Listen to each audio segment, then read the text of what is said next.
Paris, 1889. The Eiffel Tower has just risen over the city, dazzling visitors of the great world's fair. But behind the glittering lights of the Belle Époque, a crime would unfold that changed the history of criminal investigation forever.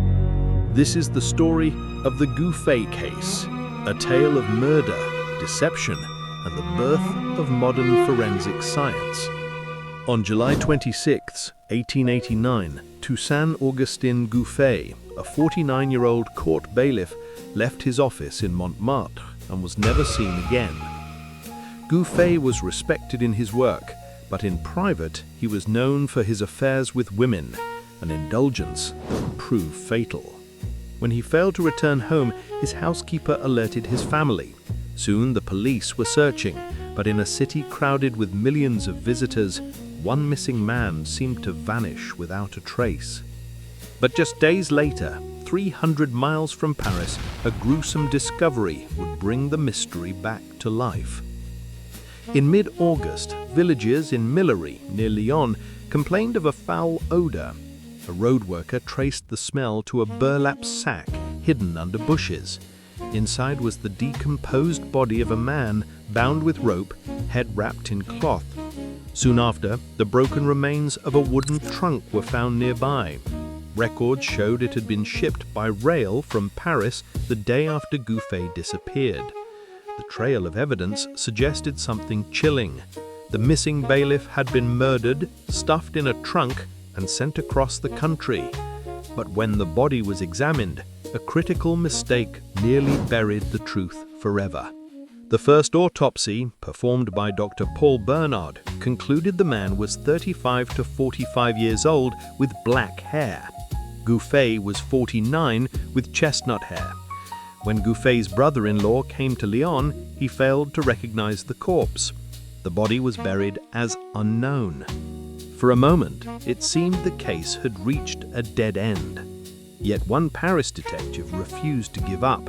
His persistence would change everything. Marie-François Goron, head of the Paris Sûreté, suspected the body was Gouffé. Traveling to Lyon, he demanded proof. Dr. Bernard handed him samples of black hair from the corpse. He washed them, revealing their true chestnut color. This simple act exposed Bernard's errors and forced the authorities to exhume the body for a second autopsy. Goron's intuition had kept the case alive. Now a new figure would step in, a scientist whose methods would transform the future of forensics.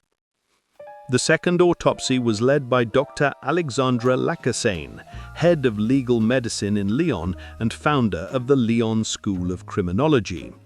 Unlike the Italian Cesare Lombroso, who believed criminals were born, Lacassagne argued that crime grew from social conditions. He was a pioneer in toxicology, blood analysis, and ballistics, and his laboratory in Lyon was one of the most advanced in the world.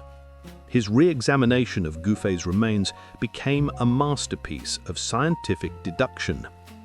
He compared the corpse's hair with samples from Gouffé's comb, an exact match. Measuring the long bones, he calculated the victim's height as 5'8", identical to Gouffé. Finally, he found an old injury on the spine recorded in Gouffé's medical history. With 3 independent proofs, hair, stature, and skeletal marks, he confirmed beyond doubt that the body was Gouffé.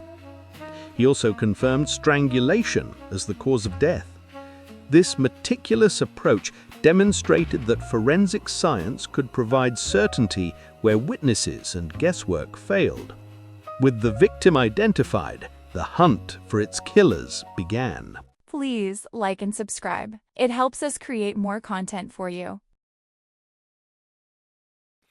Suspicion soon focused on Michel Hérode, a 46-year-old swindler, and his 21-year-old mistress, Gabrielle Bompard. Hérode had bought the trunk in London weeks before the crime. On July 26, Bompard lured Gouffé to a Paris apartment. There, she looped a cord around his neck while Hérode hid behind a curtain. He pulled the rope, trying to strangle Gouffé with a pulley system. When it failed, he killed Gouffé with his bare hands. They looted his pockets but found little money. The trunk and rail records told the rest. But the killers were already fleeing across the Atlantic. The couple fled France, traveling under false names across the United States, Canada, and Mexico. Sometimes Bompard disguised herself as Hérod's son. They even plotted against another wealthy Frenchman while on the run. In November 1889, French authorities issued one of the first international arrest warrants. Photographs of the pair were circulated worldwide. Eventually, Bompard abandoned Hérod and returned to Paris, surrendering in January 1890. Hérod, still on the run, was caught in Havana, Cuba, 6 months later and extradited to France. This chase highlighted a new reality. Criminals no longer could be pursued by local police alone. The Gouffé case became an early test of international cooperation in law enforcement. With both suspects captured, the stage was set for one of the most sensational trials of the century. In December 1890, crowds packed the Paris Assizes court. Hérod and Bompard turned on each other, each claiming the other was the true murderer. But Bompard's defense introduced a shocking argument. She claimed Hérod had hypnotized her, making her an unwilling accomplice. Experts debated fiercely. The Nancy school argued that hypnosis could erase free will. The Paris school dismissed the idea, insisting no one could be forced to commit murder under hypnosis. The jury had to decide between science, psychology, and law. Their verdict would determine not only guilt, but the limits of human responsibility. Both Hérod and Bompard were found guilty. Hérod was sentenced to death and executed by guillotine on February 3, 1891. Bompard, however, received 20 years of hard labor, the jury citing extenuating circumstances. She served her time and was released in 1905. The Gouffé affair was more than a sensational crime. It marked a turning point in criminal investigation. Dr. Lacassagne's methods, scientific, comparative, and rigorous, proved that forensic evidence could speak more clearly than witnesses or flawed observation. The case also highlighted the growing need for international police cooperation and raised profound questions about psychology, law, and responsibility.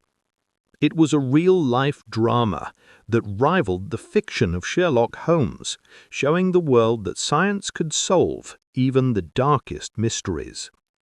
The Gouffé case was not only about a man murdered and hidden in a trunk. It was about the birth of modern forensics, a moment when science stepped into the courtroom and justice would never be the same again.